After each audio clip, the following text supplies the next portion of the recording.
pagbindisyon ng Santo Papa officially para po sa members of our government at patuloy pa rin po ang kanilang pag-uusap ng Pangulong Benigno Simeon Aquino III, kung saan ay natutuwa po ang Santo Papa dahil sa kanya pong speech kanina, sinabi ni Pangulong Aquino na isa ho talaga sa plataforma at mandato ng kanya pong pamahalaan ay yung pong honest governance at pagtiklo doon ho sa mga corrupt officials at pagtuwid po ng ating pong pamahalaan. At ayon nga po sa Santo Papa kanina, natutuwa siya dahil yan po ang direksyon na tinatahak ng ating pong pamahalaan, dahil ayon sa kanya, isa ho talaga sa lalong nagpapahirap sa mga kababayan natin, hindi lamang ho dito sa Pilipinas kundi sa iba't ibang panig ng mundo, ayun pong korupsyon na nagdi-deprive ng tulong dun po sa mga mahihirap. At tinukoy din po ng Santo Papa yung magiging highlight ng kanya pong pagbisita, yung kanya pong 5-day visit dito po sa bansa, ay ang kanya pong pakikipagpulong dun sa mga kapuspalad nating mga kababayan dyan po sa Mall of Asia Arena mamaya pong alas 5. Papalabas na po ng Malacanang Lobby ang mahal na Santo Papa na inaagapain pa rin po ng Pangulong Benigno Simeon Aquino III na sa ikatlong pagkakataon po ay humalik sa banal na singsing ng Santo Papa. At ilan po sa kanilang mga pag-uusap pa rito ay ang pagpapasalamat ng Pangulo sa naging pagbisita ng mas maaga ng Santo Papa dito po sa ating bansa. Pakinggan, subukan nating madinig yung ilan po sa kanila pang mga pag-uusap. At ito, ang Santo Papa halos ayaw pa hong lumabas ng Malacanang. At officially, siya po'y sumakay na ng kanya pong Pope Mobile na minamaneho po ng isang Swiss Guard, at siya po'y patungo na dyan po sa Manila Cathedral, kung saan ang libo-libo po nating mga kababayan ay kanina pa nag-aabang. At kasama po niya dyan sa Pope Mobile si Cardinal Tagle. At ilan pa rin sa mga bahagi ng kanya pong mensahe kanina sa sambayan ng Pilipino in his first ever speech on Philippine soil, ay sabi niya hindi raw ho niya makakaligtaan na i-mention yun pong importansya ng Pilipinas sa pag-foster ng understanding at cooperation among countries in Asia, dahil naniniwala po siya na dito po sa Pilipinas may pinakamalaking bulko ang Roman Catholic Church na nakikita po niyang isa sa mga daan para mas mapaibayo pa yun pong kapayapaan sa ating pong kontinente. At naniniwala po siya na sa tulong po ng mga Pilipino, ito po'y mas malawak natin maipapalaganap. At officially, umandar na po, nag-take off na po ang Pope Mobile, at kausap po niya ang ilan po sa mga matataas na opisyales ng Philippine Catholic Church.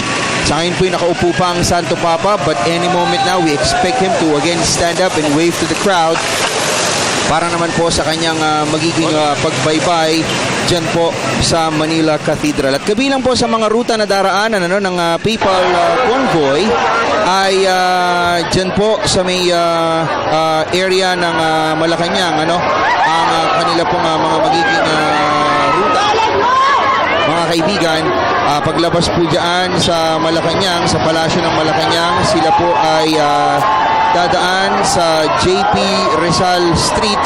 At makikita ho ninyo, sa loob pa lamang ho ng Malacanang Palace ay talagang ramdam na ang mainit pagsalubong ng ating pong mga kababayan.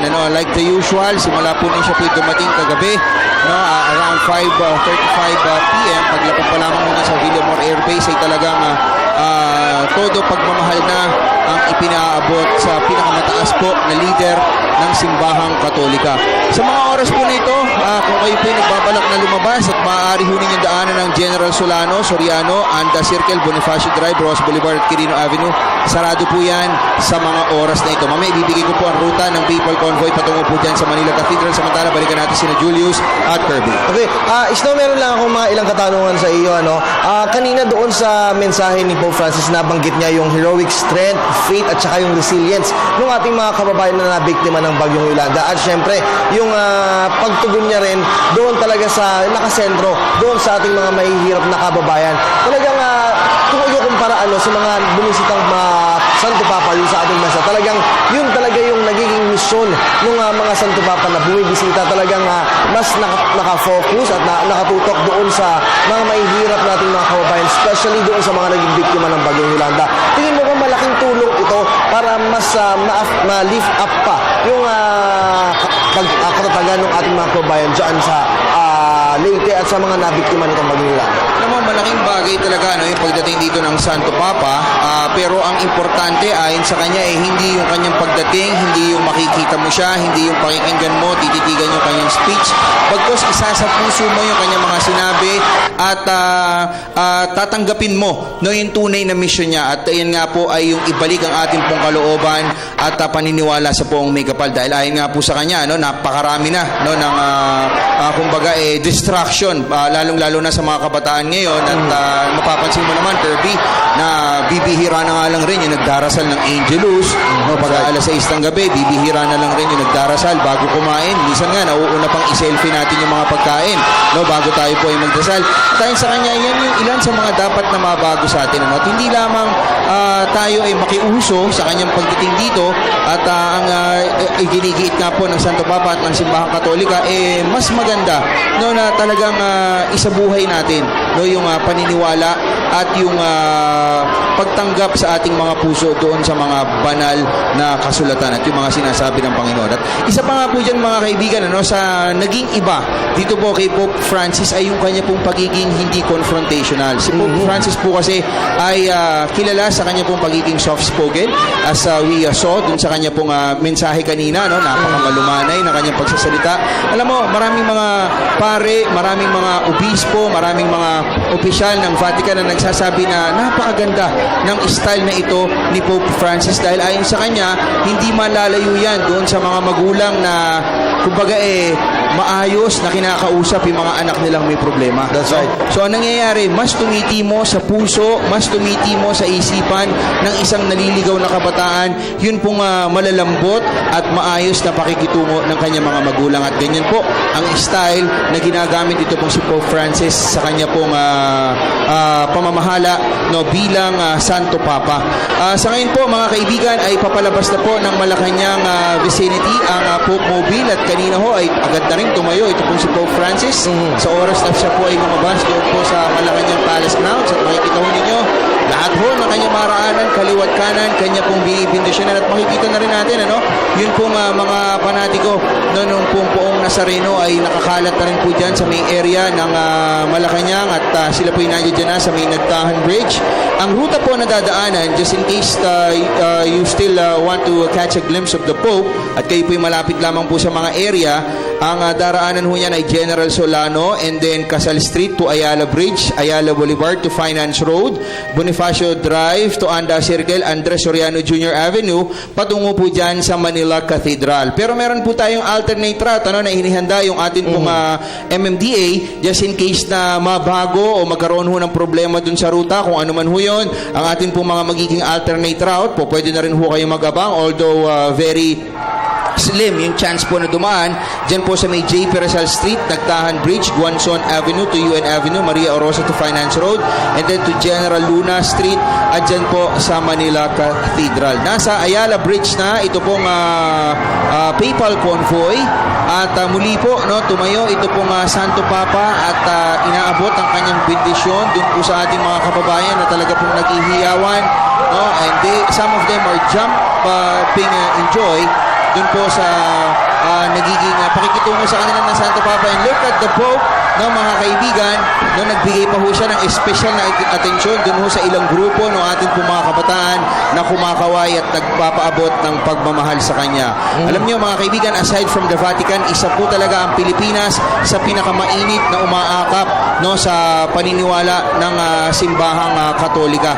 At dito nga po ay talagang sinabi ng mga spokespersons ng Vatican kagabi na hindi raw ho talaga masukat yun pong katuwaan ni Pope Francis sa naging pakikitungo po sa kanya ng mga Pilipino, kung saan siya po ay talagang itinuturing at nire-refer bilang isa pong mataas na opisyales ng simbahan. At sa ngayon po, mga kaibigan, he is now on his way dyan po sa Manila Cathedral. Ang estimated time of arrival po niya dyan sa Manila Cathedral is around 10:15, pero malamang with the pace of our Papal papal convoy now at around 8 kilometers per hour. Malamang ay medyo ma-delay pa yung pagsisimula ng banal na misa na kanya pong sisimulan. Ano? Ang Santo Papa po ay nagbigay ng kanya pong first ever speech dito po sa Pilipinas kani-kanina lamang. Yan po ay sa loob ng Palasyo ng Malacanang at mamaya inaasahang ipamumunuan naman ho niya ang kauna-unahang misa dito po sa bansa dyan po sa Manila Cathedral. Sarado na po ang Manila Cathedral at this point, although yung mga tao po doon ay talagang nakaabang na, naghihintay sa pagdating dito pong Santo Papa. At patuloy pa rin po ang pagkaway ng mahal na Santo Papa dyan po sa ating mga kababayan. At kanya nga pong sinabi rin kanina na kanyang ipinapakita ang kanya pong pagtitiwala na yung progress sa pagpapalaganap ng kapayapaan, lalong-lalo na dyan po sa southern part of the country, sa may Mindanao, ay magre-resulta ng isa pong mapayapang solusyon. At naniniwala ho itong si Pope Francis na pagamat dun po sa may southern part po ng Mindanao ay predominantly it's a Muslim area, naniniwala siya na yun nga pong puso, yun pong paniniwala ng mga Pilipino, ng mayorya ng mga Pilipino ay magpo-foster po ng mas magandang resulta tungo po dun sa pag-abot ng kapayapaan. At ayon nga po sa kanya, at a micro level, mas mainam na yun pong kapayapaan sinisimulan sa loob ng pamamahay, sa barangay, and then sa isang lungsod, sa isang lalawigan, tungo nga po yan doon sa pag-atim ng mas malawak pa at mas malagana pa hong kapayapaan. Yan po ang talagang isa sa mga mandato ng kanya pong reign. Simula po nang siya ay ma-appoint bilang 266th Pope ng Roman Catholic Church noong pong March 13, 2013.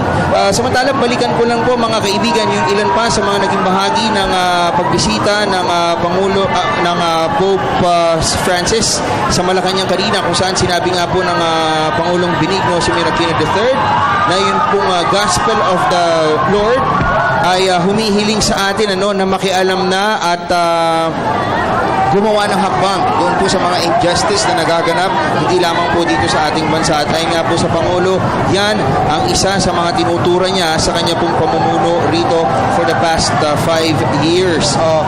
Alam mo, Isno, maganda rin yung nabanggit kanina ni Pangulo Aquino tungkol dun sa agenda. Talagang hindi kasi normal na alam naman nating mga lalo na sa mga journalist, alam natin na talagang naghahain ng agenda itong si Pangulo Aquino sa mga bumibisita ng mga state head dito sa ating bansa. Pero at this time, talagang nakita naman natin na talagang mismo si Pope Francis ang inaasahan niya na mag-open ng mga agendas para sa mas maganda pang development nung pamumuno ni Pangulo Aquino sa ating bansa.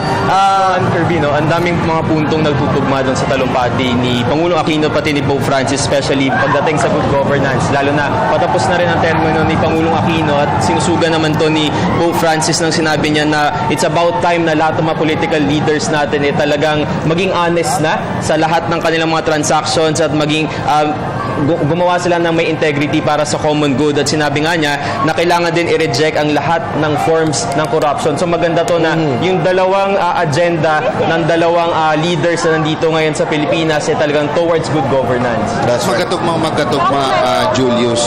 Dahil sa may area na po ng Burgos, ang Papal Convoy, and that's about a few kilometers away dyan po sa Manila Cathedral. At ang motorcade po ng Santo Papa ay papasok na rin po dyan sa may area ng Rojas Boulevard.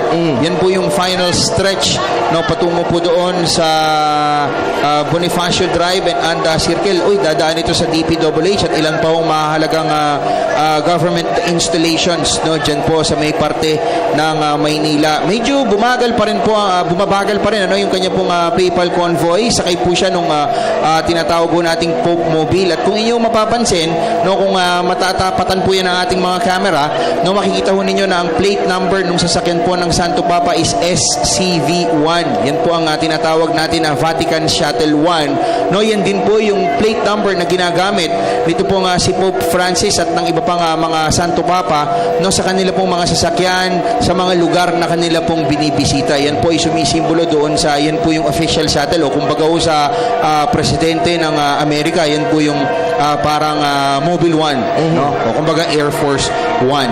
At ito, no, ang mga lansangan pa rin po ay punong-puno ng mga mananampalataya ng simbahang Katolika at lahat po ay nalulugod, lahat po ay natutuwa, lahat po ay nai-inspire, lahat po ay nag-good vibes dito nga po sa pagbisita ni Pope Francis na alam naman po natin ay hindi pa dapat, no, nakatakda na dumalaw rito sa bansa until 2016, pero ayon nga po sa kanya, he is now 78 years old, no? Noong 2013 kasi yun, ano? Sinabi niya na 78 na siya, hihintayin ko pa ba na mag-81 years old ako, baka hindi ko naabutin yun. I want to see the Filipino people, I want to feel the warmth of Filipino hospitality, at yan nga po ang ipinakikita, bagay po na naririnig natin sa nakabibinging hiyawan ng ating pong mga kababayan papasok po dyan sa may area ng Rojas Boulevard. Alam mo, Snow, kahapon ko pa napapansin, pagdating pa lamang ng Villamor Urbis at paglabas pa lamang ng motorcade niya doon sa may Andrews Avenue, ay talagang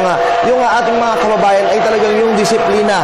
Masasabi mo na kahit pa paano, talagang binigyan ng respeto at pagmamahal itong si Pope Francis dahil talagang wala ni sino man ang sumasaway, ano, doon sa, o sumusuway doon sa mga panuntunan na inilatag ng pamahalaan para nga rin sa kaligtasan ng Santo Papa at syempre ng ating mga Okay, ito kababayan. na. Lumagpas na Sa po Manila na- Cathedral na. Lumagpas na po ng Anda Circle, pumasok na po sa vicinity ng Manila Cathedral ang Santo Papa at unti-unti na humihinto ang kanya pong Pope Mobile at hiyawan po ang mga tao dyan sa Ang palibot daming tao, ng Manila Snow. Cathedral. Look at that, no? Grabing Swarm crowd. of people, sea of humanity, no, witnessing one Wow. history para po sa ating bansa. At makikita ho ninyo na ang pagtanggap talaga ng mga Pilipino, no, ay punong-puno ng kagalakan, punong-puno ng inspirasyon, punong-puno po ng pagtitiwala. At nawa, yan po talaga ay magpatuloy hindi lamang ngayong taon o hindi lamang sa duration ng kanya pong pagbisita rito, kundi maging sa mga susunod pang taon at susunod pang henerasyon. At Kanina, officially, Snow, kanina napansin natin yung mga bata na mga nagbihis na Guards, parang no? Swiss Guard, ano? Yan din yung isa sa mga highlight nitong Manila Cathedral dahil talagang pinagbihis ang mga bata ito para magkaroon na lang ng kasiyahan o katuwaan nitong si Pope Francis na makita yung mga bata na talagang nakabihis na pang Swiss Guard. oo nga, kumbaga magkaroon tayo ng feel of how it is being in the Vatican. Yes. Ayan, alam mo, para tayo nasa... Snow and Derby, no, first time kasi natin ngayon nasasaksihan na may araw at nakikita natin yung crowd kasi kahapon madilim na, puro sea of lights nga raw kasi puro cellphones yung nakikita natin. Ngayon yung mamamayan talaga na nanunood at naghihiyawan sa pag-welcome kay Pope Francis. So talaga nakakilabot actually kahit nasa TV lang natin nakikita ngayon. Well, 11:15 yata ng umaga magsisimula itong misa dito sa Manila Cathedral, Snow, at inaasahan natin na merong mga LED projector doon sa may labas para doon sa ating mga kababayan na hindi kayang i-accommodate ng loob ng simbahan ay makasama pa rin doon sa misa na gagawin ni Pope Francis dyan sa may bahagi ng Manila Cathedral. So masasabi po natin na happiest and holiest place in the world at this juncture ang Manila Cathedral kung saan ay pumapasok na po ang Santo Papa upang pamunuan nga po ang banal na misa at makikita po natin ang iba't ibang mga kaparian at mga officials ng Philippine Catholic Church na nakasuot ho ng mga puting kasuotan at ito, binibindisyonan ito pong si Pope Francis, sina Cardinal Tagle as well as yun pong mga bahagi ng delegasyon dyan po sa Manila Cathedral. So po officially nasa loob na po ng Manila Cathedral at makikita ho natin ang ilan sa mga kaparian natin, no, at mga obispo na sumasalubong at nagbibigay pugay dito po sa mahal na Santo Papa. Yan po ang senaryo sa labas po ng Manila Cathedral. Ito naman po ang nasa loob na kanina pong bandang alas 10:30 ng umaga ay isinara na at hindi na po nagawang magpapasok. Pakinggan po natin ang ambience dyan po sa Manila Cathedral.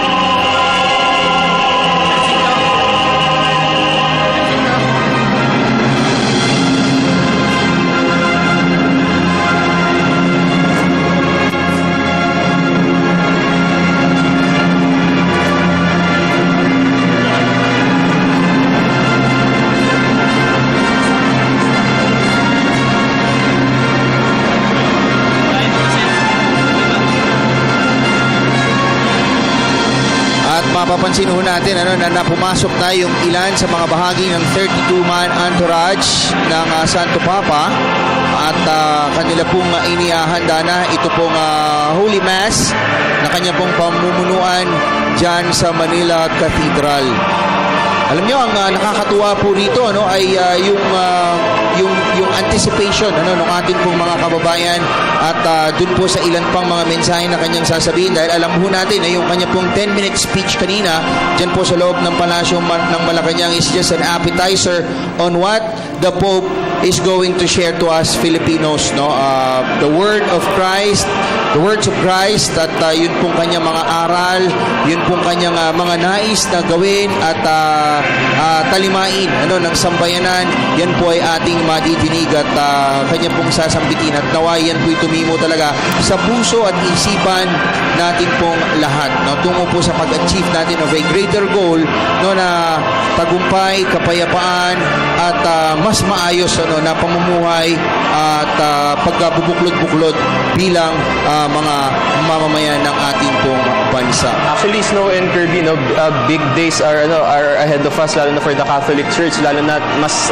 na-excite tayong lahat ng banggitin kanina ni Pope Francis sa Malacanang, itong 5th centenary ng first proclamation of Jesus Christ's Gospel dito sa Pilipinas. So 500 years ng Catholic Church dito sa Philippines in 2021. So tiyak na malaking celebration to ulit for the Roman Catholic Church here in the Philippines, and hopefully, why not na muling bumalik dito si Pope Francis for that celebration. Oo, magandang pagkakataon yung Jules sa sakaling matupad o mangyari yung pagbabalik na yan ni Pope Francis dahil hindi rin naman natin maikakaila.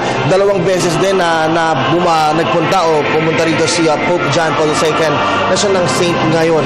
So inaasahan natin sana, looking forward, mas alam mo naman ng mga Pilipino napaka-excited pagdating sa mga ganyang mga pangyayari at yung buhos pa lamang ng pagmamahal, yung buhos ng pagtanggap at pag-welcome ng mga Katolikong Pilipino sa pagbisita ni Pope Francis dito sa ating bansa ay talagang hindi mo na maisambit kung anong salita ng pasasalamat yung ating salita ng malasakit yung ating maibibigay sa napakasayang araw at makasaysayang araw na ito.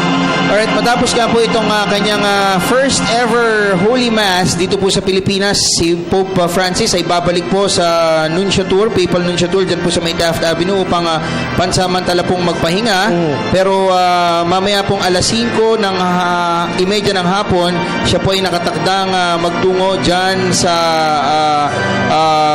SM Mall of Asia Arena upang pamunuan ang kanya pong pakikibahagi doon po sa mga mabababang loob o yung pong mga nagkapuspalad po natin mga kababayan as well as yun pong mga may sakit. Alam mo, Kirby at Jules, isa sa mga nakakatuwa at kumbaga nakakaantig ng damdamin na dapat po nating abangan sa kanya pong pagtungo dyan sa Mall of Asia Arena. May isa kasing bata, binatilyo, na mayroong cerebral palsy. Oo, ang I know, parang gumawa yata ito ng cross-stitch at ibibigay yata ito kay Pope Francis. Gamit ang kanyang paa. Gamit ang kanyang paa. So ilan yan sa mga ay naasahan ho nating magiging emotional moments doon sa kanyang pagtungo sa Mall of Asia Arena. Narito po ang ilan sa mga obispo ng ating pong bansa. Lahat ho ng mga high-ranking officials of the Catholic Church dito po sa Pilipinas ay nagko-converge po ngayon dyan sa Manila Cathedral. Samantala, doon sa mga kababayan natin na nagnanais ho na maging bahagi ng mga aktibidad kay Pope Francis, may mensahe po yung DOH dahil yung ilan ho talaga nagka-camp out na sa mga lansangan or like katulad dyan sa palibot ng Manila Cathedral at ng Mall of Asia Arena and then bukas sa May Leyte. Ang ayon po sa Department of Health, kinakailangan po na para ayaw natin gumasta, magdala ho tayo ng sarili nating baon pero iwasan ho na magbitbit dun pong mga madaling mapanis na pagkain. Dahil siyempre, aabutin ho kayo na maghapon, mabibilad po yan sa matinding sikat ng araw. Tapos magsuot po kayo ng komportabling damit pero hindi ho nangangahulugan na pagka-komportable yung very skimpy na. Siyempre, dapat igalang pa rin ho natin yung ating pong simbahan. Huwag magdala ng mga alahas at mamahaling gadgets dahil alam niyo naman po na bagamat tayo po ay ine-envelope ng Espiritu Santo sa pamamagitan nga po ng Santo Papa, andyan pa rin po ang mga masasamang loob. At ilan pa rin sa mga kanilang tinuran ng DOH ay huwag po tayong magkalat sa paligid at huwag umihi kung saan-saan at imbis na payong, kapote na lamang po ang dalhin. Kung tayo po ay may sakit o kapansanan at gusto niyo magbabendisyon at humingi ng milagro, ay kinakailangan daw na meron po kayong kasama na healthy. Magbaon din ng gamot. Kung kayo po ay buntis, maiging wag nang pumunta dahil baka dyan po ho kayo abutan o baka kung ano po ho ang mangyari sa inyo at any eventualities. At kung magdadala naman ho ng bata, siguraduhin may kasama pa ho kayong extra na matanda para gumabay dito. At syempre, magdala ho ng ID o papel na may impormasyon mo at sakasakali pong may mangyari ay meron po kayong kaukulang identification. At kung may emergency, pumunta po sa pinakamalapit na mga medical station, tent o ambulansya. Gaya po dyan sa may Ross Boulevard, sa may CCP area, no? Nagtalaga po dyan ng tinatawag natin na field hospital. Ito pong Philippine National Red Cross kung saan meron 160 beds doon na po pwedeng tumugon sa anuman hong mga inaing o sakit ng ating pong mga kabayan. Pwede nga raw doon magpaanak. Okay. No, po, pwede raw ho doon magpaanak. Okay, so at least Snow, in just a short while magsisimula na yung misa ng ni Pope Francis diyan po sa may bahagi ng Manila Cathedral. Nakita natin naghahanda na yung ilan sa mga miyembro ng Philippine Catholic Church at yung buong puwersa ng mga kaparian ay talaga namang masayang-masaya doon sa magiging misang ito. Ito yung first mass na mangyayari sa pagbisita ni Pope Francis sa bansa. At ang audience sila dito, Kirby and Snow, no? Mga bishops, mga priests, That's pati right. mga religious men and women. Oo. At dyan nga yan ginaganap ngayon sa Manila Cathedral na actually newly renovated lang din to. So perfect yung timing. Napakaganda ng simbahan kung napapansin natin ngayon. Well lit siya. And actually air-conditioned tong cathedral na to. So komportable din lahat ng mga audience natin dyan sa loob ng simbahan. Oo. At ayon nga po no sa Catholic Bishops Conference of the Philippines, no, 5 representatives per diocese po ang inimbitahan diyan po sa Holy Mass. Sila po yung mga nakikita ninyo. Ayan, yung mga nakaputi po na yan. And for your information, we have 88 dioceses dito po sa buong bansa. At any moment na, magsisimula na po itong atin pong banal na misa as well as yun pong pagmarcha ng Santo Papa patungo po doon sa altar ng Manila Cathedral. Ang isa sa pinaka-historic churches dito po sa ating bansa. At yan ay medyo malapit dun sa isa sa father, no, na pinakamatandang simbahan, no, yung San Agustin Church. Medyo malapit po yun, just a few blocks away from the Manila Cathedral. Actually, since 1571 pa, itong cathedral na ito. At before, nung may mga visit din ang mga Pope dito, si Pope John Paul. Pope John Paul, 1981. Tsaka si Pope, the first Pope Paul VI, nagmisa din siya sa Manila Cathedral. Parang ito na yata yung nakakagawian ng mga Santo Papa Jules at Yes. Snow na sa tuwing bibisita dito sa ating bansa ay talagang nag-held ng Holy Mass dito sa may Manila Cathedral. So, inaantabayanan po natin as of sa mga oras pong ito ay talagang patuloy po yung paghahanda para nga po sa gaganaping misa dyan po sa may bahagi ng Manila Cathedral. Alright, we're still on schedule, no, in as far as time is concerned dahil 11:15 po talaga yung sinasabi nila na official start of the Mass and we are 3 minutes away from that moment. At ito, no, nakikita na ho ninyo. Yun pong mga videos na inyo pong nakikita at amin pong ibinabahagi sa inyo, this is a joint effort of the Radio Television Malacanang, That's right. People's Television, Media ng Bayan at ng lahat po ng media organizations, television companies, no, commercial networks dito po sa ating bansa. Kaya kung inyo mapapansin, hindi ho natin nilalagyan yan ng logo ng RTVM. Usually ginagawa natin yan pagka po meron tayong mga important gatherings, no, o state visits dito sa bansa dahil ayon nga po sa kay Secretary Sani Coloma, Yes. mas mainam na ipakita nating mga Pilipino yung ating pagbubuklod-buklod at pagkakaisa, pagtutulungan, no, sa nasisimulan po natin sa atin pong broadcast Alright. coverage. Snow and Kirby, ang mga inaasahan natin dito sa unang misa ni Pope Francis dito sa Manila Cathedral. Of course, si Pope Francis ang main celebrant ng misa at ang lengguwahe na gagamitin sa misa ay Latin, English at Filipino. Oo, at sabi nga din nung alright, nagsimula na po. Okay, nagsimula na po yung misa ng dyan po sa may bahagi ng Manila Cathedral atin mong tunghayan.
Patris et Filii et Spiritus Sancti. Pax Vobis.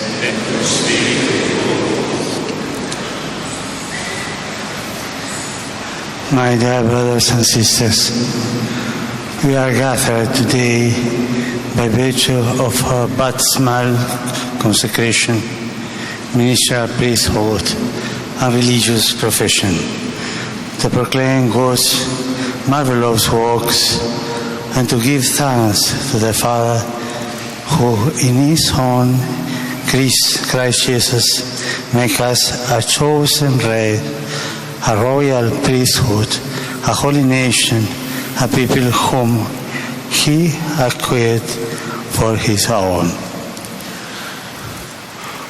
Unworthy, so we are, God loves us and has given us a share in His own mission as member of His body, the Church. Let us thank and glorify God for His great love and infinite compassion. Let us beg for His forgiveness for failing to be faithful to this love. And let us ask for the strength to be true to our calling, to be good, faithful witnesses in the world. Christ humbled Himself, becoming obedient to death, even death on a cross.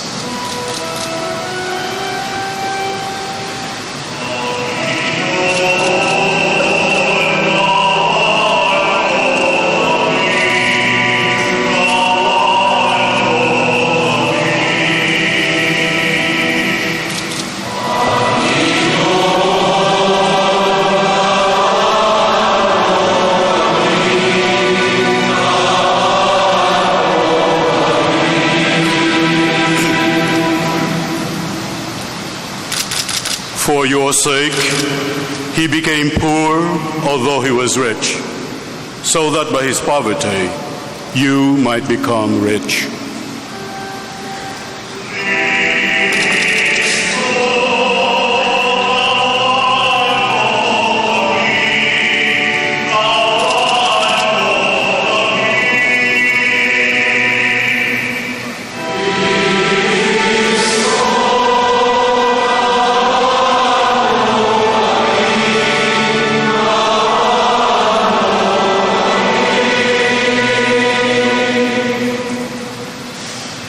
We carry about in our bodies the dying of Jesus, so that our bodies, the life of Jesus, may also be revealed.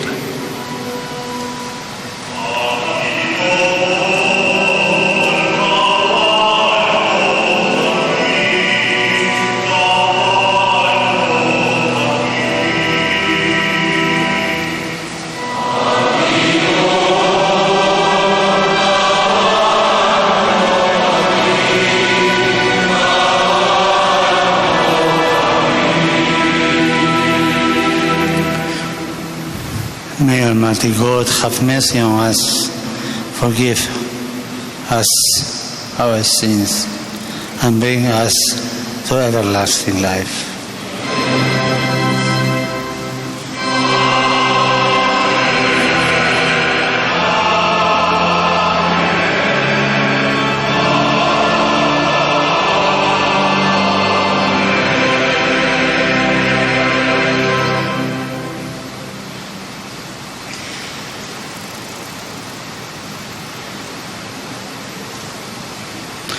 Oremos.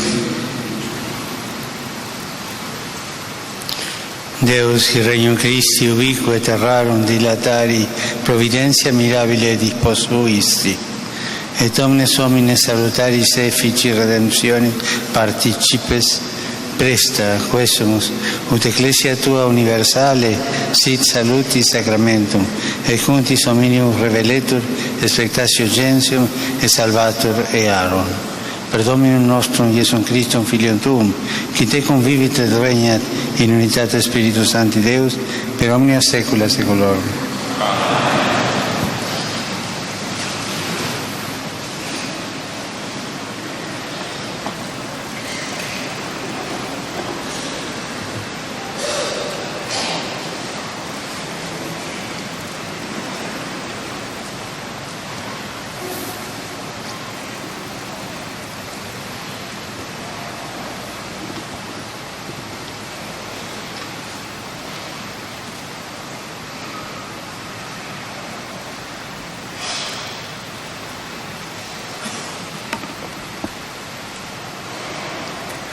Pagbasa mula sa ikalawang sulat ni Apostol San Pablo sa mga taga-Korinto. Mga kapatid, sapagkat ang pag-ibig ni Kristo ang nag-uudyok sa aking magkaganyan, ngayong nalaman kong siya'y namatay para sa lahat, at dahil diyan, ang lahat ay maibibilang ng patay. Namatay siya para sa lahat upang ang mga nabubuhay ngayon ay wag nang mabuhay para sa sarili, kundi para kay Kristo na namatay at muling nabuhay para sa kanila. Kaya ngayon, ang pagtingin namin kanino man ay hindi na batay sa sukatan ng tao. Noong unay, gayon ang aming pagkakilala kay Kristo. Ngunit ngayoy, hindi na. Kaya't ang sinumang nakipag-isa kay Kristo ay isa ng bagong nilalang. Wala na ang dating pagkatao. Siya'y bago na. Ang Diyos ang gumawa ng lahat ng ito. Sa pamamagitan ni Kristo, ibinilang niya akong kaibigan, di na kaaway, at hinirang niya ako upang panumbalikin sa Kanya ang mga tao. Ang ibig kong sabihin, ang tao'y ibinibilang ng Diyos na Kanyang kaibigan sa pamamagitan ni Kristo. At nililimot na niya ang kanilang mga kasalanan. At ipinagkatiwala niya sa akin ang balitang ito. Kaya't ako'y sugo ni Kristo, parang ang Diyos na rin ang namamanhik sa inyo sa pamamagitan ko. Makipagkasundo kayo sa Diyos. Verbum Domini.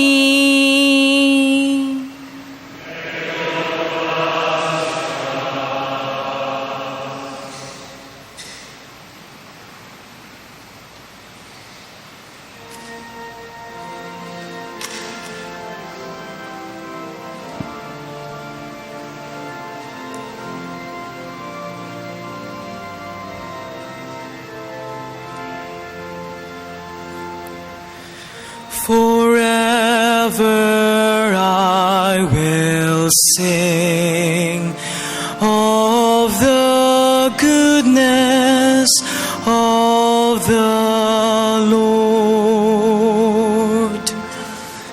Forever I will sing of the goodness of the I have found David, my servant. With my holy oil I have anointed him, that my hand will always be with him, and that my arm may make him strong. Forever I will sing of the goodness of the Lord. My faithfulness and mercy shall make him strong, and through my name his horn be exalted. He shall say of me, you are my Father, my God, the rock, my Savior. Forever I will sing of the goodness of the Lord.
Dominus vobiscum.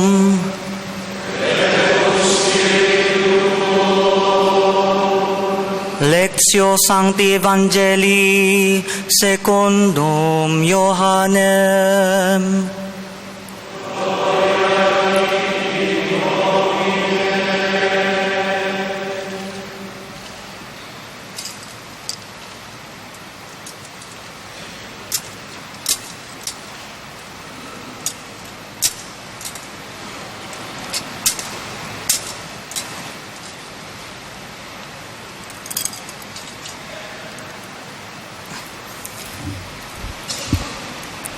When they had finished breakfast, Jesus said to Simon Peter, "Simon, son of John, do you love me more than this?"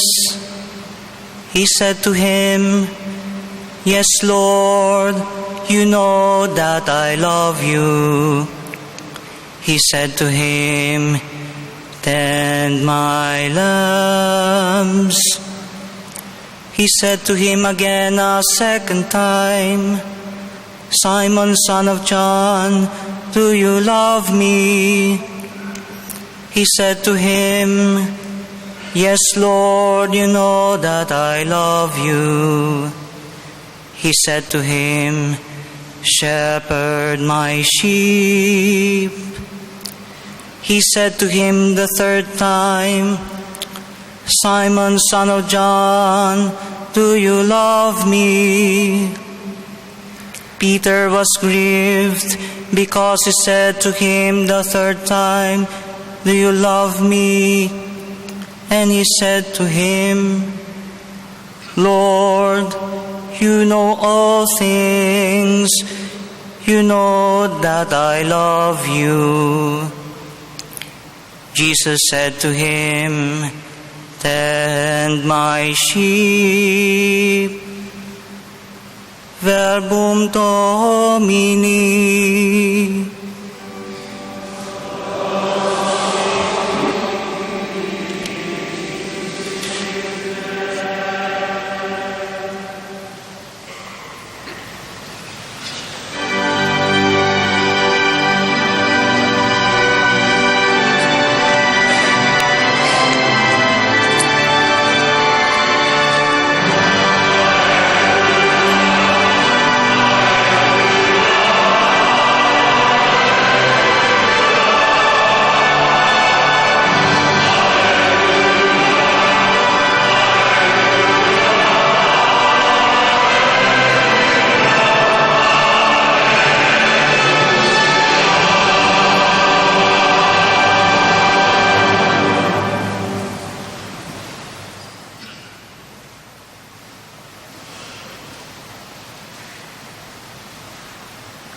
Do you love me? Then, thank you very much.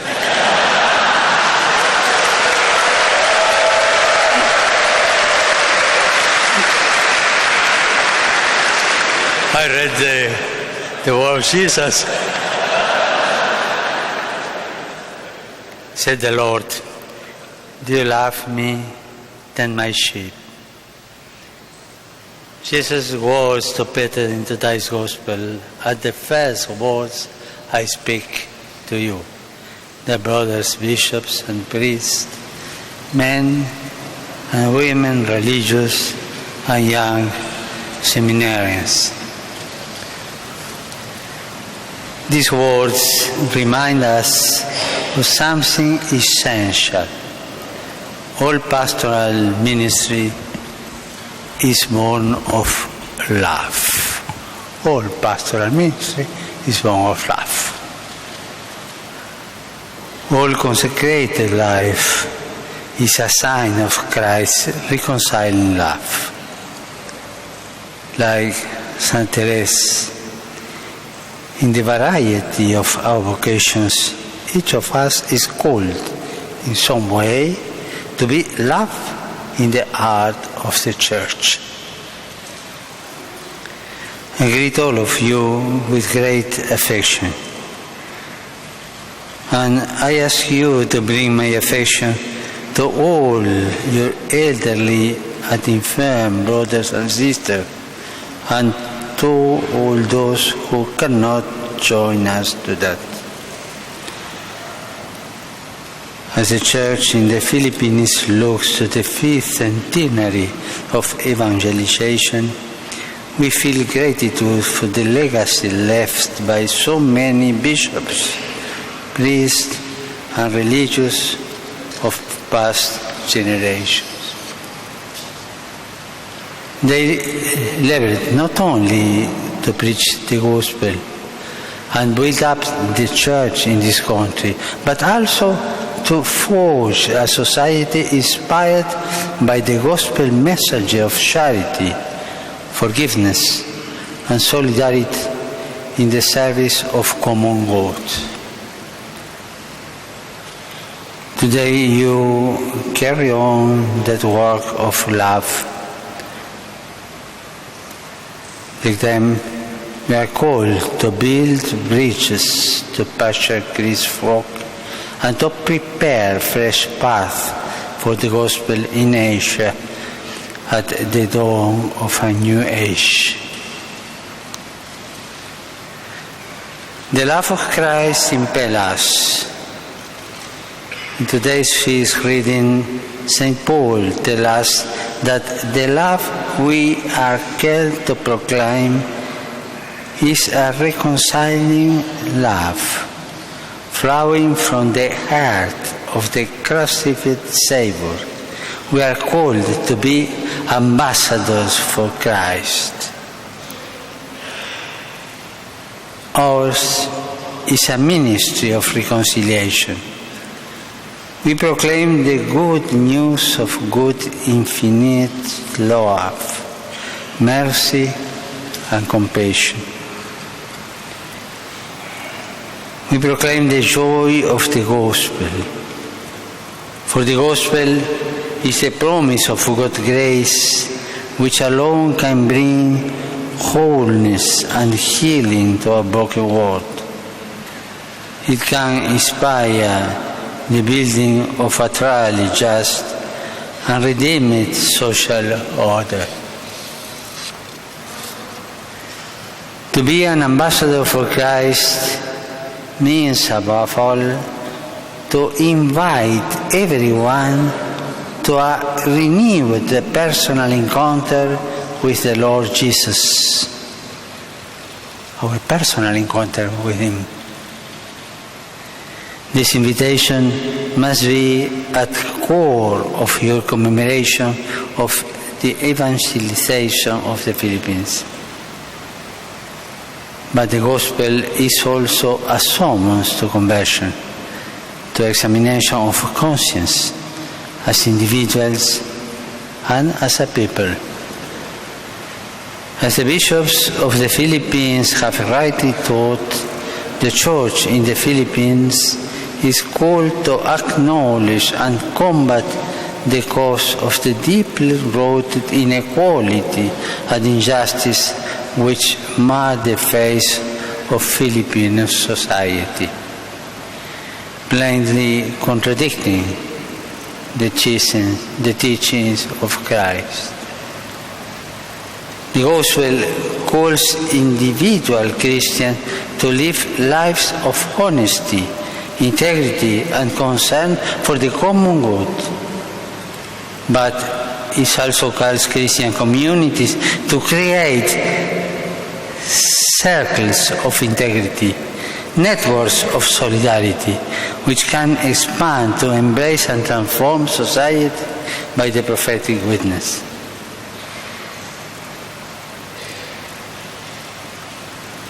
The poor. The poor at the center of the gospel, are at the heart of the gospel. if we take away the poor from the gospel, we will cannot understand the whole message of Jesus Christ. As ambassadors for Christ, we bishops, priests, and religious ought to be the first to welcome His reconciling grace into our hearts. St. Paul makes clear what it means. It means rejecting worldly perspectives and seeing all things anew in the light of Christ.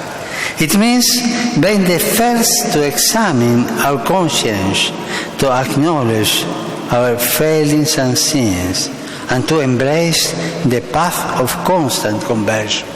Constant conversion, everyday conversion.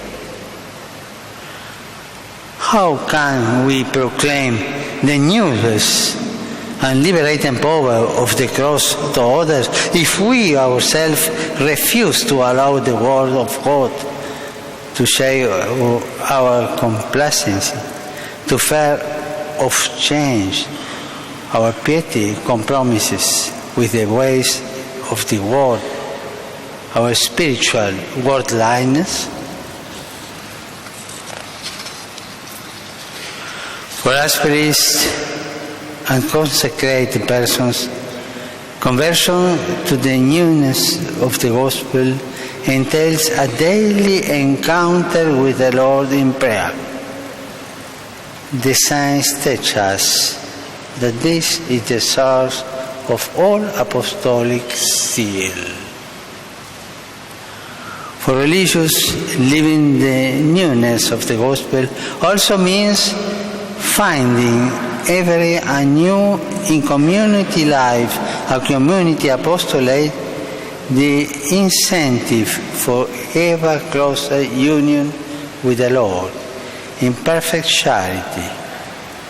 For all of us, it means living lives that reflect the poverty of Christ, whose entire life was focused on doing the will of the Father and serving others. The great danger to this, of course, is a certain materialism which can creep into our lives and compromise the witness we offer. Only by becoming poor ourselves,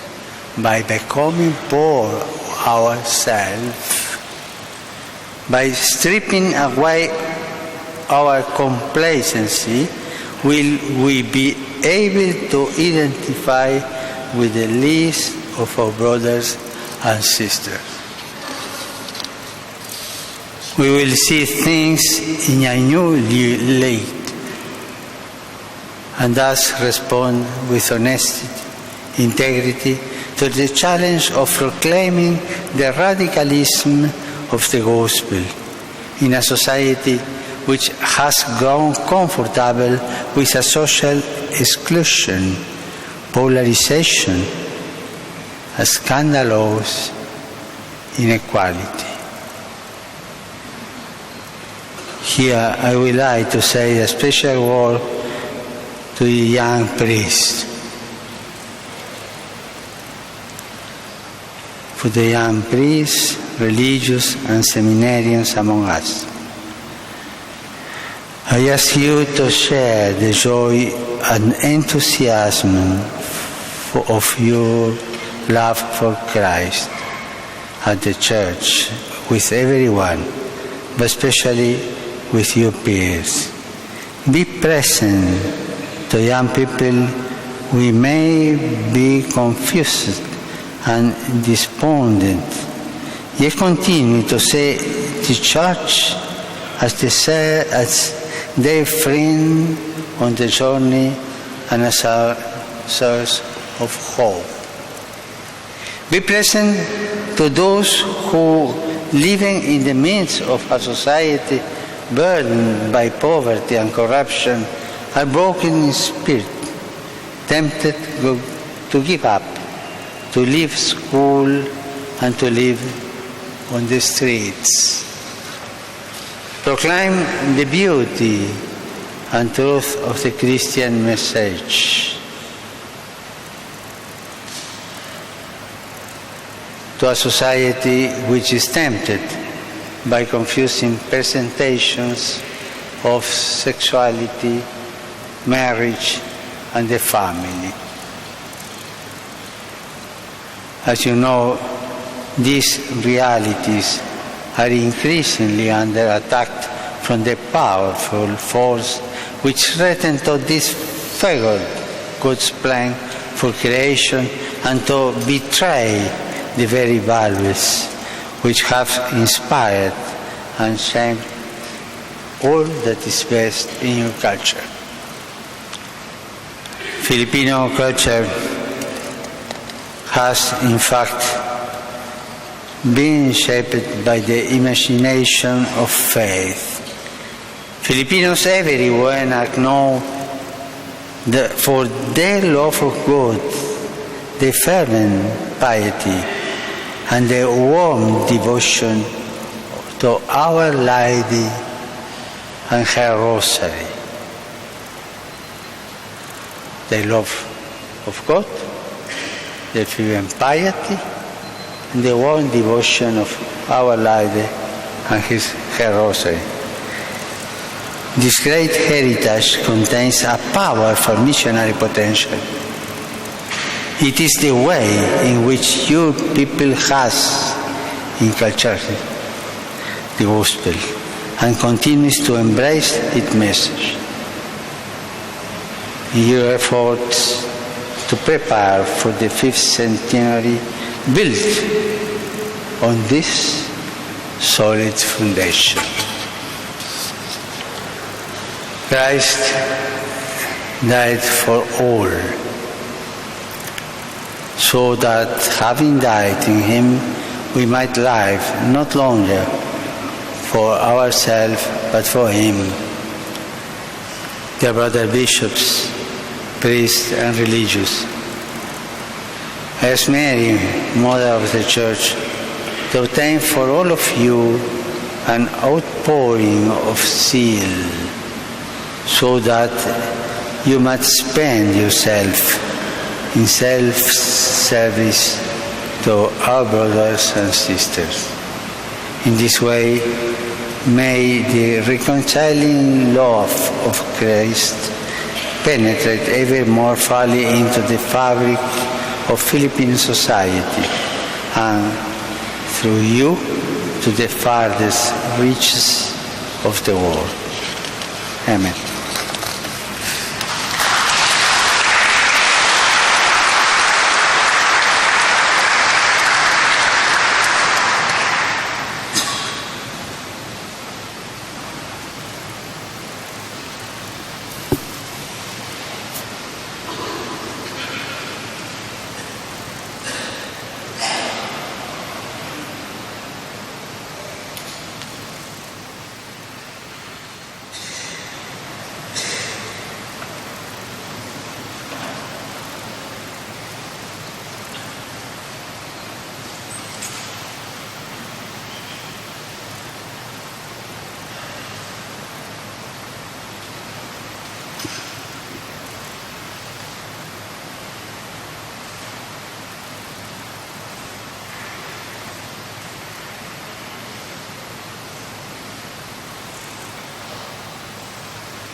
The Lord has called us to share in His mission of service in the Church through our ministry and witness of life. Let us pray, dear brothers and sisters, and call upon His loving compassion as we say,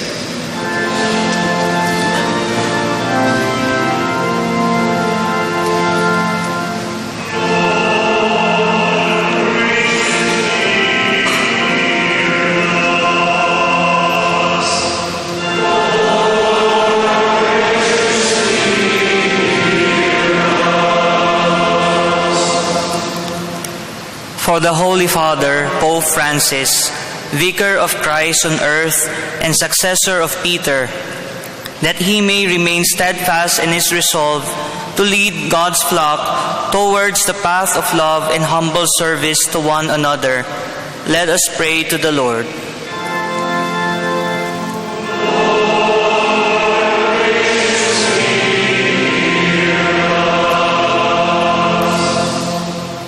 For all the bishops, that the fullness of the priesthood marked upon them may be the source of their holiness, and urge them to an imitation of Jesus, the Good Shepherd.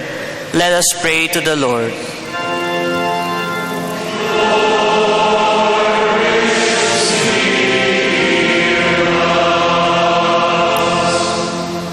For all priests, that through the intercession of Saint John Mary Vianney, they may grow in fervent love and pastoral care for the people as they toil and work in God's vineyard.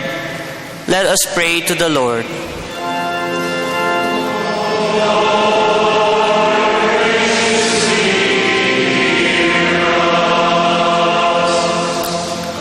For all the religious men and women, that through the evangelical counsels, poverty, chastity, and obedience, they may contribute to the building up of God's kingdom on earth.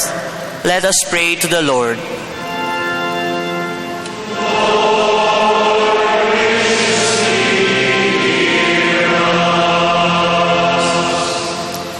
For priests and religious who are undergoing struggles and crises of any kind, that they may find the compassion of God through the goodness of those who accompany them amidst the challenges of their journey. Let us pray to the Lord.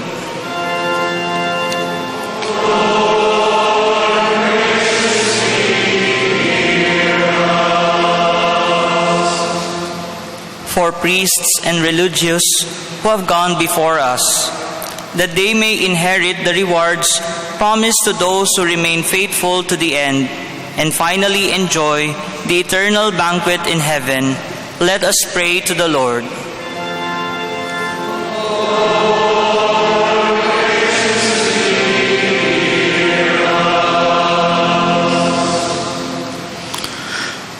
May your mercy, we beseech you, O Lord, be with your people who cry to you, so that when they seek at your prompting, they may obtain by your ready generosity, through Christ our Lord.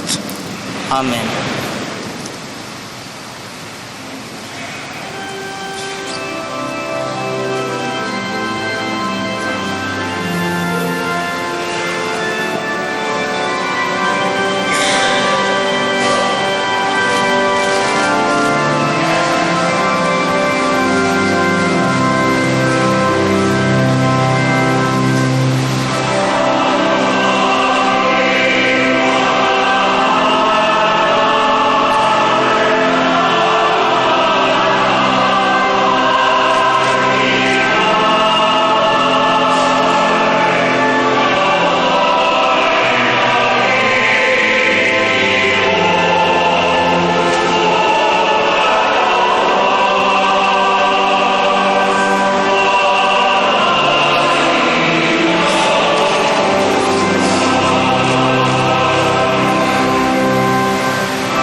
Orate fratres ut meum, ave su sacrificium accettabile fiat apud Deum Patria omnipotente.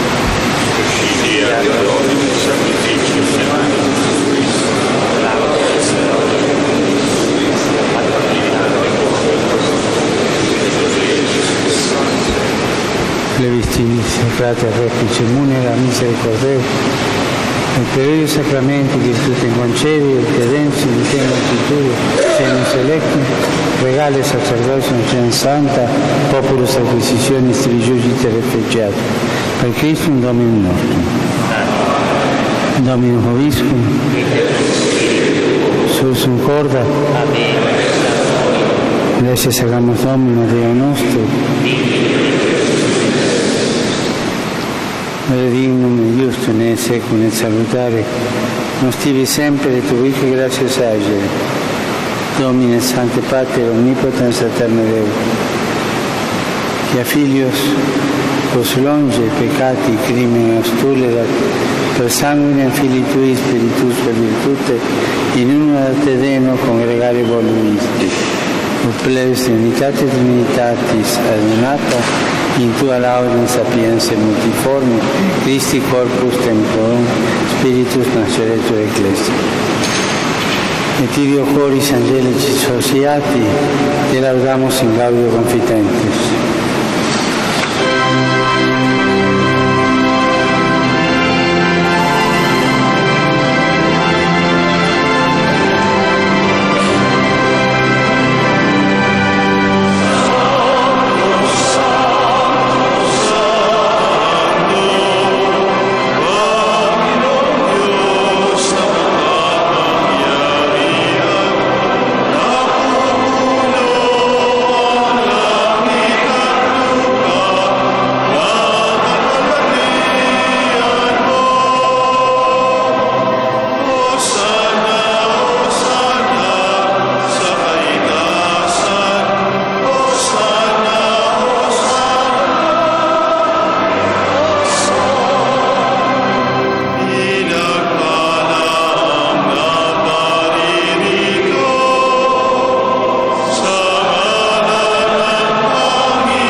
Vere Sanctus et Domine, fons omni sanctitatis.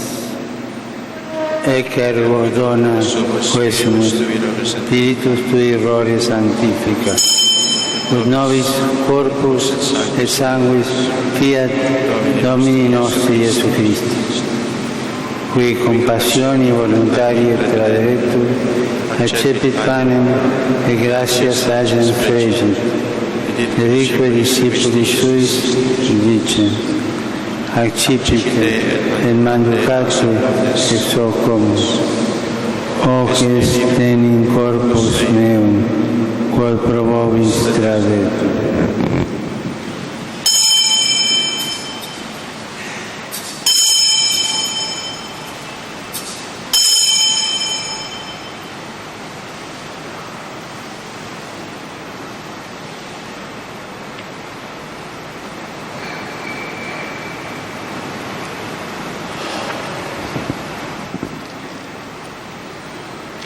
Simil modo, por concenatum est, accipiens iterum tibi gratias dedico discipulis, accipice et vivete esse omnes, hic est in calis sanguis mei, novi et temis et tenem, pro vobis et pro multos, in remissionem peccatorum.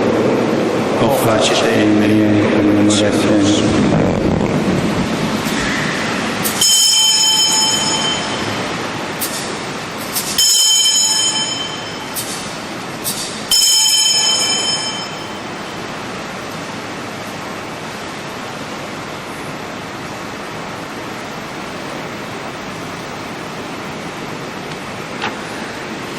Mysterium Fidei.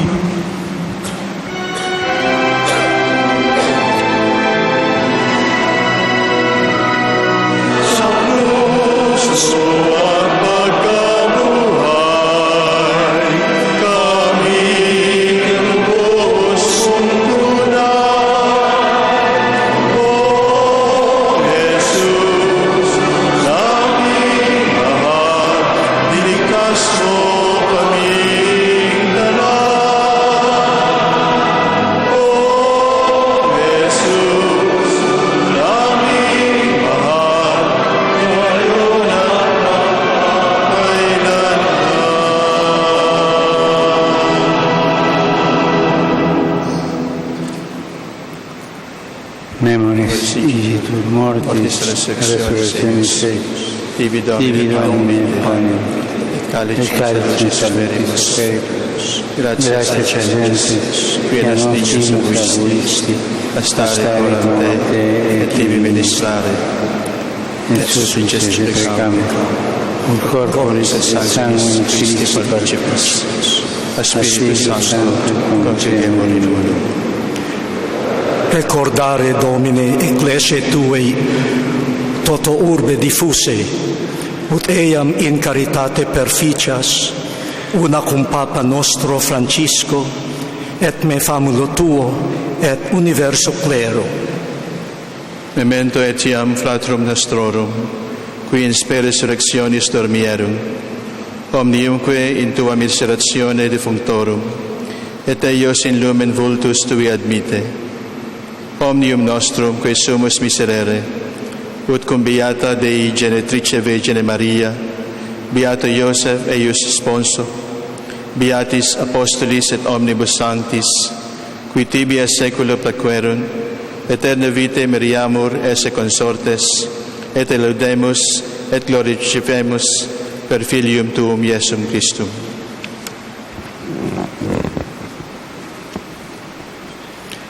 Per ipsum et cum ipso et in ipso, est tibi Deo Patri Omnipotenti, in unitate Spiritus Sancti, omnis honor et gloria, per omnia saecula saeculorum.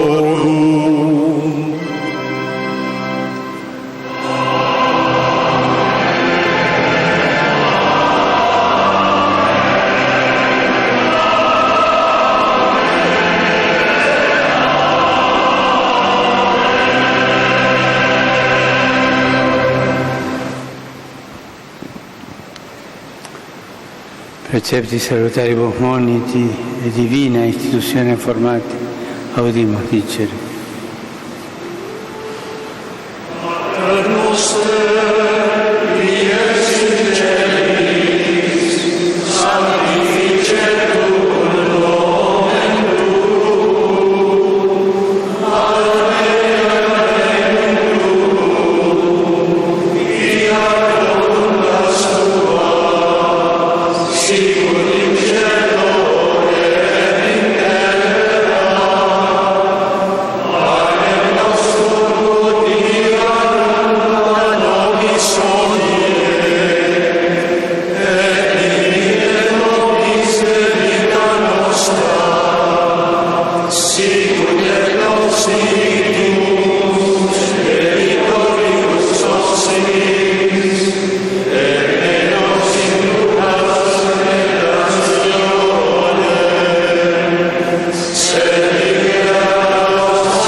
Liberano quesumus Domini a omnium mali, da propitius pacem in Diebus nostris, ut per misericordiae Tue adiuti, et a peccatosim semper liberi, et a omni perturbatione securi, spectantes beatam spem, et adventum Salvatoris nostri Iesu Christi.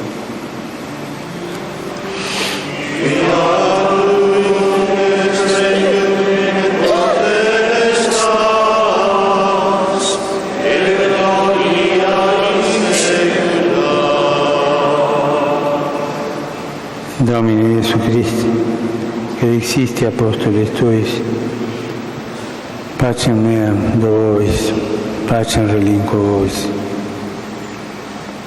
Ne respicias peccata nostra, sed fidem ecclesia tua, e anche secondo voluntatem tuam pacificare coadunare digneris, qui regnas in saecula saeculorum. Amen. Paz Domini sit semper vobiscum. Et cum spiritu. Offerte vobis pacem.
Cieli executoris peccata mundi, beati che a cena agni vocati sum.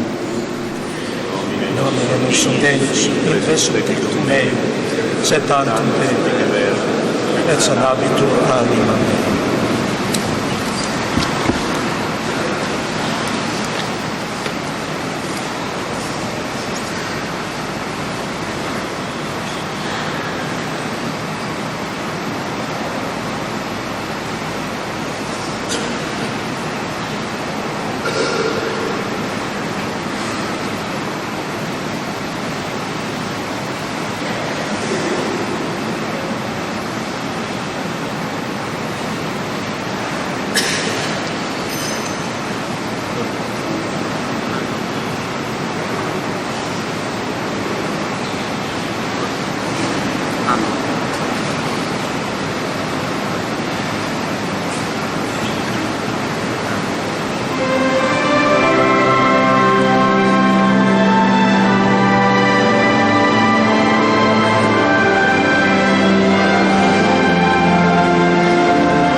Oremos.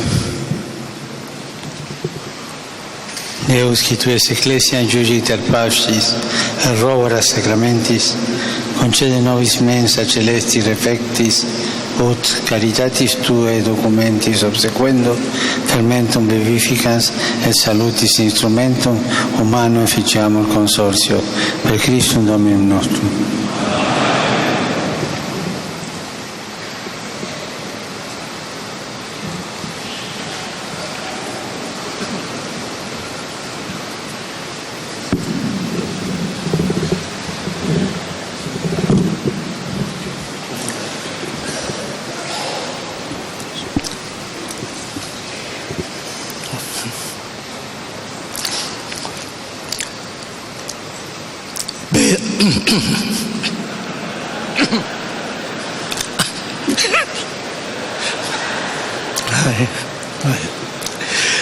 Beatissimo Padre, Most Holy Father, before you are the representatives of the bishops, priests, religious men and women, and lay faithful of the Philippines and of Asia.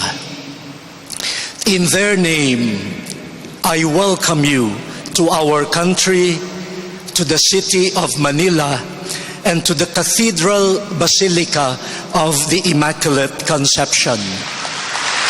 Welcome. Benvenuto.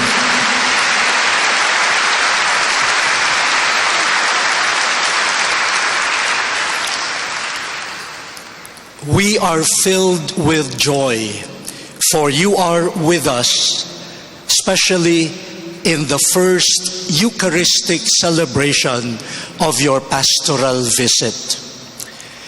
The Manila Cathedral is the first cathedral in the Philippines. It can be considered a symbol of the Filipino people. Fire destroyed the first cathedral. The succeeding 5 cathedrals were either partially or totally damaged by earthquakes, the most massive of which struck in 1863, burying in rubble the members of the cathedral chapter, the choir, and the lay faithful. The 7th cathedral was mercilessly bombed along with the other buildings in the walled city of Manila, Intramuros, during the Battle of Liberation in 1945. We are gathered today, Your Holiness, in the 8th cathedral building, and we closed it 3 years ago for repairs. Now it is open and it warmly welcomes you.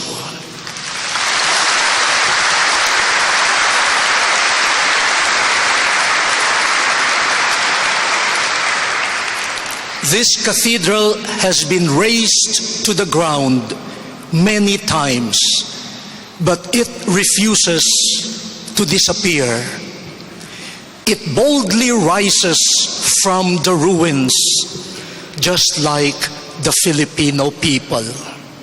Yes, Holy Father, we bishops, priests, and religious men and women have seen and have lived the suffering, but also the determination of our people.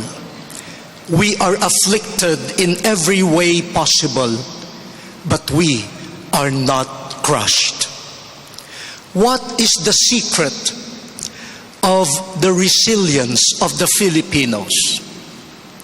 Father Horacio de la Costa, your confrere, a Jesuit, historian, writer, priest, religious, and nationalist, provides an insight. He said that the Filipino has 2 treasures. We have 2 wealths. music and faith. La musica e la fede. Our melodies make our spirits soar above the tragedies of life. Our faith makes us stand up again and again after deadly fires, earthquakes, typhoons, and wars.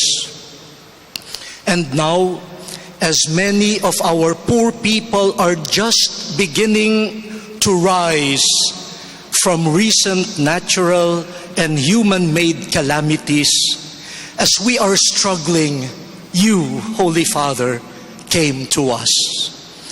You bring fire.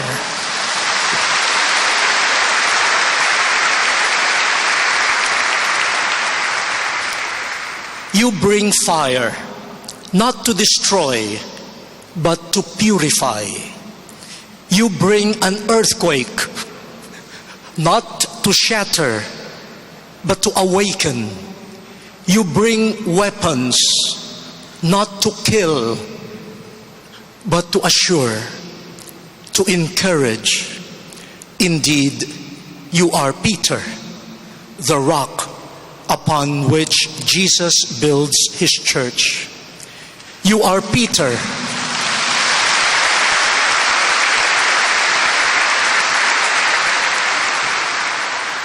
you are Peter who comes to strengthen your brothers and sisters in faith.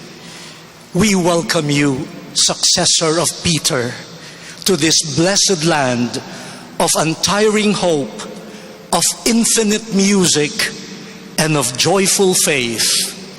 With your visit, we know Jesus, only Jesus, will renew and rebuild His church in the Philippines. Mabuhay po kayo, Santo Padre.